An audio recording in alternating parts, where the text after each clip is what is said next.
Like, I don't know about you guys, but my catalog of games I have to play, it is so backed up.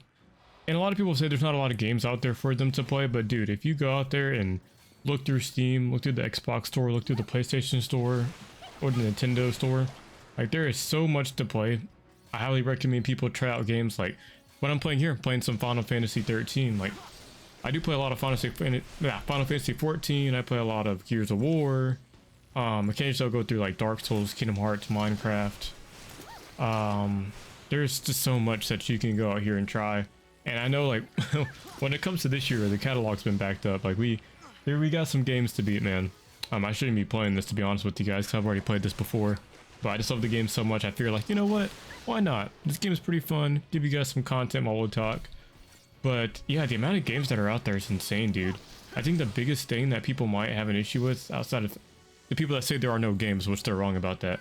But I think a large issue is that games capture you through content, battle passes, cosmetics, stuff like that. Harder grinds, like I'm into MMOs, so when it comes to MMOs, bro, that requires like your full attention up front. You gotta make sure that you're clocked in, bro, because MMOs is like a second job, dude. You know what I mean? But there's just so much for people to try and for people to play, man. And I just think that we're in a day and age where we can experience so many different games. Where the heck did that guy go? That it's just expansive. And I'm taking the time to try out different things. I know right now I'm playing the same old, but you know, this year I really did try to buy as much games as possible so far. I know games that can build up and get expensive over time, but you know, I'm slowly getting to the point where I'm rebuilding up my physical library, especially since the stuff that happened with Sony and all that stuff that's going on with the future of physical media, you know. But there's a bunch of games I want to try. I want to try Metaphor. I want to try, there was another game I was thinking of trying recently. Dang, I can't remember. I definitely want to go through Cyberpunk. That's another one on my list I want to go through. Definitely go through the good old Cyberpunk and invest some time into that. What else? What else? I want to replay Octopath Traveler 1 and get the new one. I think it's called Zero. I think they have 1, 2, and 0, so that's something. Dragon Quest 1 and 2. So as you can see, there's a lot of games to play, but it's a time commitment. I think what you have to do sometimes, it's hard for me. I just have to walk away from the grind. You know, sometimes it's hard to put down Final Fantasy 14. I'm not gonna lie to you guys, it really is, but I try to. That's the game I play the most. I used to be like super big on playing like Gears of War competitive, so I used to play 4 and 5 competitive. Not like, you know, doing the major leagues or anything like that. I would just stream the game on Twitch and just try to be the best at it.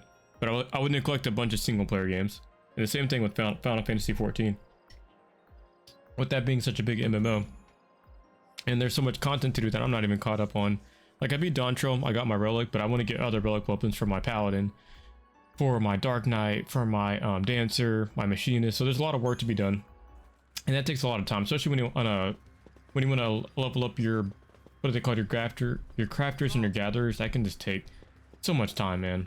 And I think the big commitment is like trying to play a super big massive multiplayer game and then try to juggle like playing with friends or playing your single player games, or try not to get caught up on playing games that you've already beat. As you guys can see, there's just so much to play.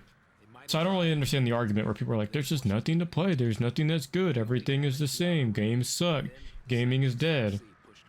And people can debate, you know, where we're at in the gaming industry, what the debate is between, are we getting good games or are we not getting good games? In my opinion, this year we're getting pretty good games. We got Resident Evil, we got Crimson Desert, Pragmata, people like Soros, made by the team that made Returnal. What else did we get? 007. And a lot of these games can be divisive, but I think they're truly worth checking out if you're a fan of Resident Evil. If you're a fan of games like Skyrim, if you like open world games like The Witcher, try Crimson Desert. If you like cute games, try Pragmata. If you like roguelikes, then there's Soros. If you like Uncharted and 007, then you get your, oh my bad, if you like Uncharted and Hitman, there's your 007 game. So there's so much to play. I just feel like you really have to be open to just experiencing that and taking the time to dive into it. And oh, Echoes of Aincrad, I like that game a lot. That game is super divisive, but I personally like Echoes of Aincrad. I'm going to continue to play it and make a video of it. We have games to review this year, so hopefully I can get back into being like a semi-review channel. But we have a lot to check out and a lot to play, man. And I'm very thankful that a lot of these companies have been dropping bombshells. I know what else came out. Monster Hunter 3. Or my bad, Monster Hunter Wilds 3. The turn-based game. I know that came out, so that's pretty cool. So like I said, man, there's a lot to try out here. People just gotta really want to take the time to just play something different than what they're used to playing. And like I said, my catalog's super backed up, like I was saying a little bit ago, but I'm doing my best to just have fun and not take gaming so seriously where like I stress myself out over video games in a catalog. You know what I mean? Like, hey, I got games to play, I got games to go through.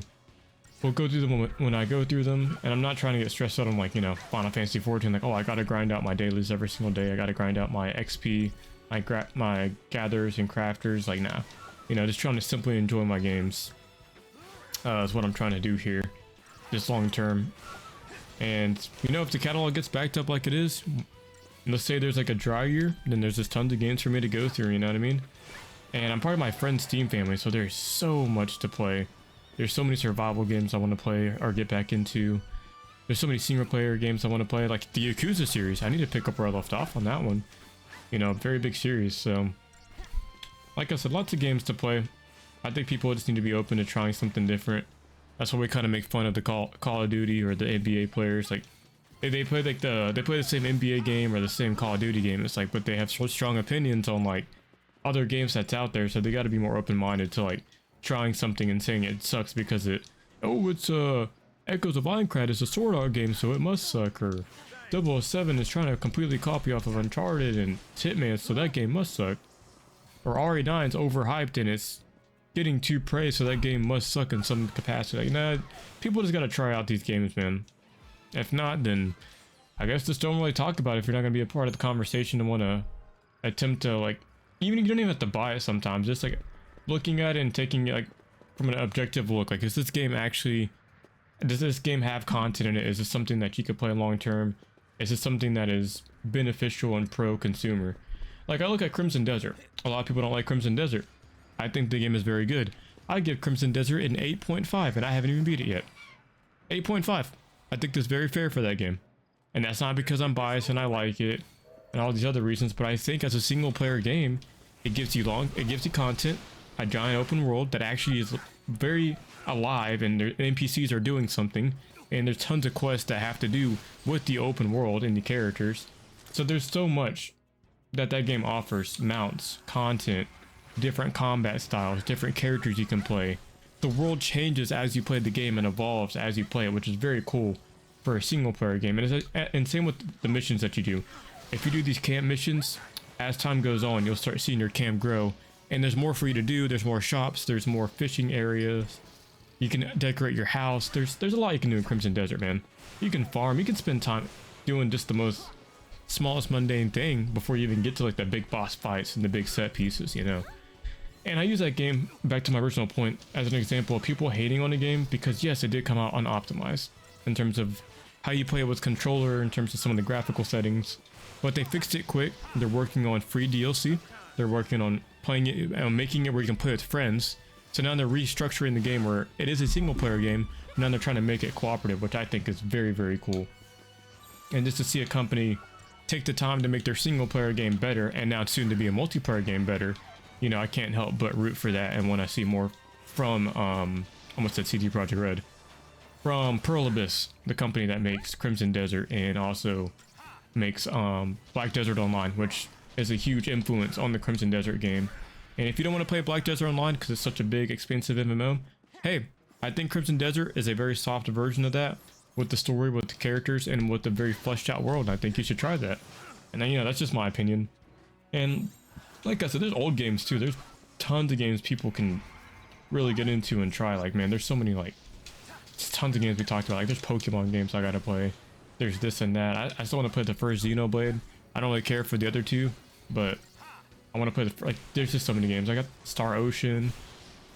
So that's just how I look at it, man. I do my best to just try to have fun with games and enjoy it for what they are, which is just a great form of entertainment.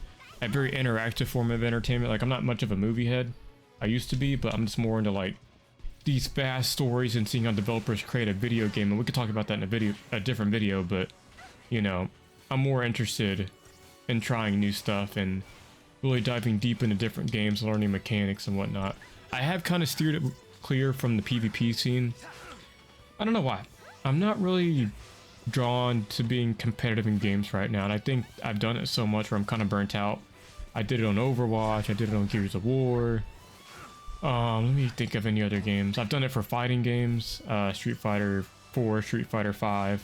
I didn't get too much in Street Fighter 6. I'm thinking about picking that back up though. What else? Oh yeah, Alpha 3. Street Fighter Alpha 3 was really good. Injustice 1 and 2 I took very seriously, which was pretty fun.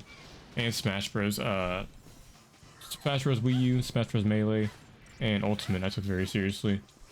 So my whole competitive grind, I wanted to be the best at something.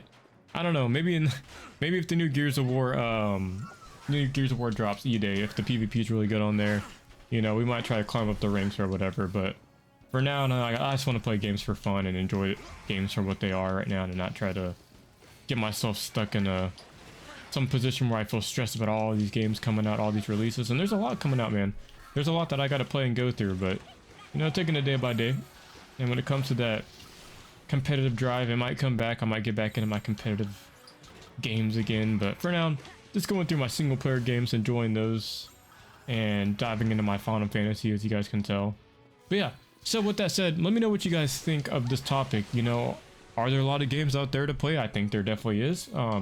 Tell me, what do you guys play a lot? What are your favorite games that you've been playing, and what are games that you are looking forward to that's coming up? So I'm very curious to hear that. Also, let me know what games are you not looking forward to that's coming up, and the reasons why that might be, or why you haven't tried certain games. I'm very curious as to what your guys' opinion on the gaming industry as a whole is. You know, are we getting good games? Are we getting bad games in your opinion? Stuff like that. So let me know down in the comments below. But with that said, I don't want to talk y'all's heads off. This is about a 12-minute video, so I want to keep it here. If y'all can please like, comment, share, subscribe. It helps me out as a small YouTuber and a small content creator, and helps get my videos out to the world. And I definitely appreciate that. And anyone that does that, I'll shout you out in the comments down below. Y'all stay safe. Y'all stay hungry out here in a good way. Grind, get what you guys got to get. Have your rest days. And I pray that everything works out for you guys. And I'll see you guys in the next video, alright? Y'all take care.